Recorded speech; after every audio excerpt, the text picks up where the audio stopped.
Hi Bremerton, I'm Constance Baird. Today we are in downtown Bremerton on a project site, and joining me is Sarah Ashawi.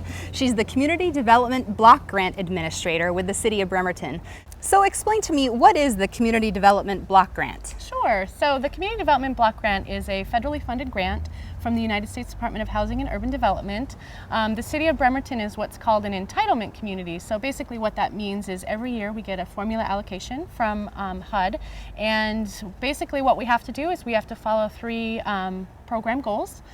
Those are creating suitable living environments, providing decent housing, and providing economic opportunities for our low to moderate income neighbors. So basically what that means is every year we sit down with our city council and we say, hey, we've got these priorities, how do you want to spend the money this year? And so they create funding priorities, and based on that we kind of reach out to our community and say, any agencies, if you have a project that meets these funding priorities, please provide us funding applications, and we sit down, we look through them with our review committee, and we fund projects annually that way. Okay, so what are the priorities right now for that grant? So currently we're in the fourth year of our 5-year consolidated plan. So the consolidated plan is what we do every 5 years to kind of lay out our framework on how we'd like to spend the money. So we do kind of a housing market analysis and a market study, and based on that we kind of lay out what we plan on doing. So with those we plan on revitalizing targeted neighborhoods, improving and preserving affordable home ownership housing, expanding economic opportunities for very low and moderate income residents, abating blight conditions downtown, and increasing home ownership opportunities for low and moderate income people. Awesome. Yeah, so we've got kind of a lot of stuff to do, and then when we sit down with the city council we say, within this these funding priorities, what would you like to see?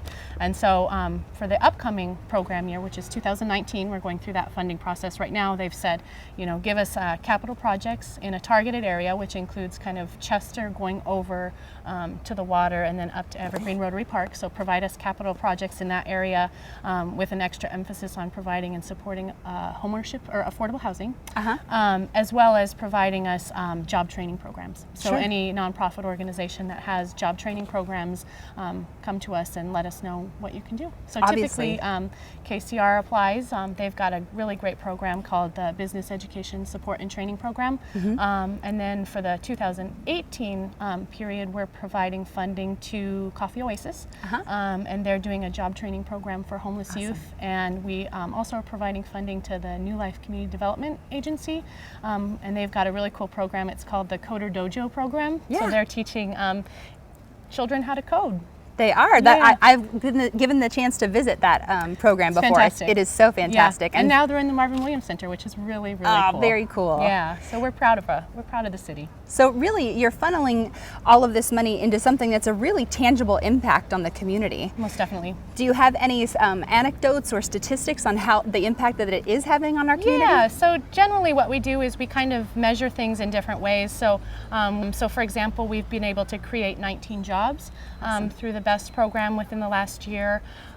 We've been able to rehab 35 homes in the city, and then kind of some less person by person statistics is we've torn down those blighted buildings across the street from the police station on the corner of Burwell and Warren. We've built the West Hill STEM preschool.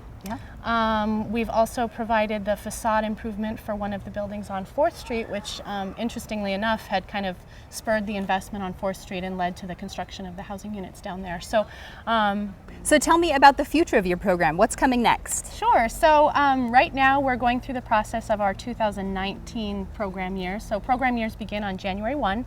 And what that means is we're kind of releasing our funding applications based on the priorities that the City Council determined.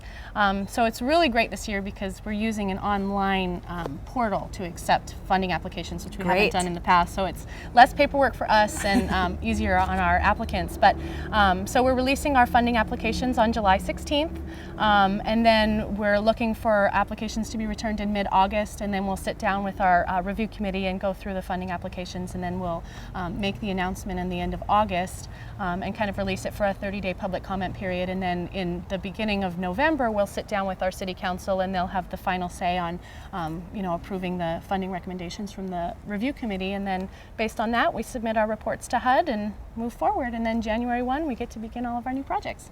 Wonderful. Yeah. Yeah. And it's been so fun to be here on the project site and to see you.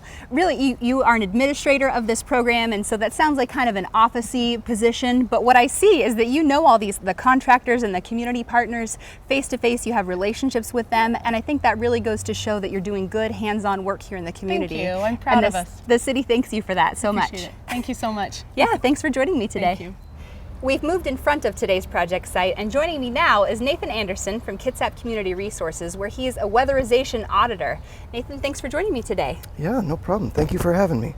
Can you explain to me a little bit about the weatherization program? Sure. Kitsap Community Resources weatherization program is an energy efficiency focused home retrofit program.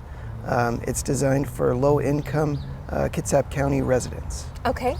So what kind of things does the weatherization program come in and do at a house like this?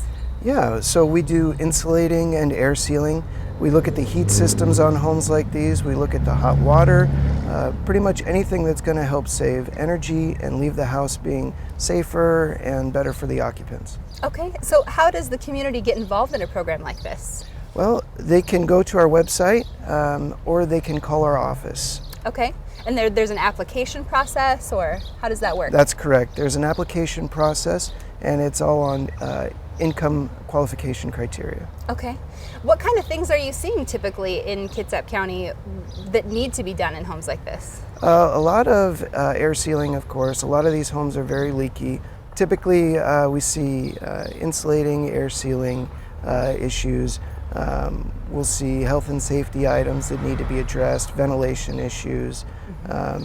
Oftentimes the heat systems aren't safe and have to be repaired. Okay. So what kind of impact is this really having on our community, a program like this being funded through the Community Development Block Grant? Yeah, there's many impacts on the community. It helps save our clients money, which they use to stay inside their homes and prevent homelessness. It has environmental implications where it reduces our greenhouse gas emissions and our reliance on foreign oil. It has benefit to local jobs, as well as improving the health of our clients. Absolutely. About how many homes do you work with in, let's say, a year's time? We typically do about 70. 70 was our last year. And how long has the program been running? Oh, since the 70s. I'm Wow, not sure that's on a very specific cool. date. Well, over a long space of time, that's a lot of good work in the community for sure. So tell us, what's going on in the project behind us today? Today we are insulating the exterior walls of the home, and we are currently installing some ductless heat pumps here. Awesome. That sounds like a real benefit to the residents here, and I'm sure the owners as well. For sure, for sure. They should see their heat usage go down by about 35% when we're done. That's fantastic, and that's a long-term positive impact on the community. Definitely. Great. Well, it's good work you're doing, Nathan. Thanks so much for joining us today. Thank you.